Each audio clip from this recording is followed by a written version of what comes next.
If you're like me and you film yourself with Sony cameras that don't have the flip out screen, or any camera that doesn't have a flip out screen, that problem has just been solved.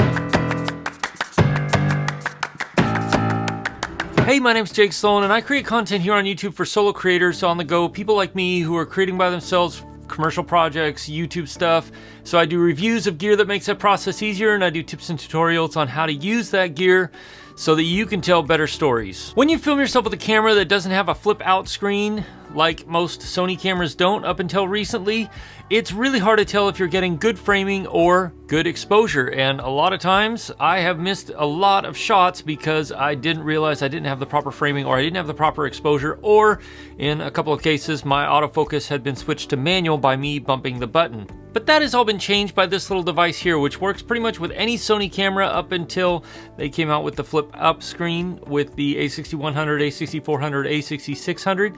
This little thing will work with any of the A7 series. It'll also work with some of the Fuji Fun Xt series. It'll also work with some of the Nikon Z series. How does it work? Really simple. Put it in your hot shoe, clamp it down, put your screen out to the flat tabletop position, horizontal position like that. Now you can see yourself via the reflection of the screen in the little mirror in the plastic, but you also have 3 cold shoe mounts that you can mount your microphone to. And if you need to, you can even mount a little light so that you can illuminate your face beautifully while you film yourself. So just like that, I'm now recording on my camera, which makes it really, really nice. And if you need to, you can add a little light like a Lume Cube 2.0, which is fantastic.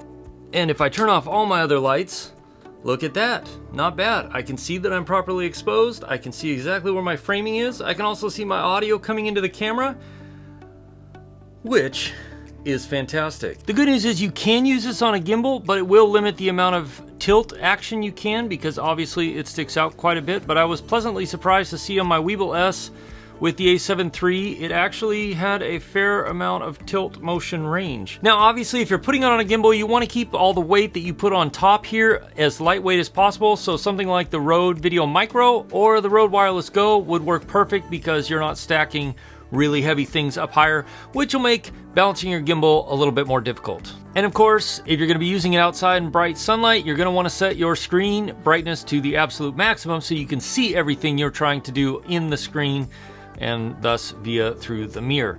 The thing I really like about this is that it gives you the 3 cold shoe mounts, which is great because you can mount other things to it. But at the same time, it's very lightweight because it's made out of a really good, lightweight, but durable and fairly thick plastic polymer product, I assume. It seems silly because it's so little, but honestly, this is a big deal, because for me to be able to use this when I'm out and about without having to take either a second camera that has a flip up screen so I can see myself and not miss shots, or having to use a monitor of some sort, which is a fair amount of extra weight, but also a fair amount of extra size in my bag.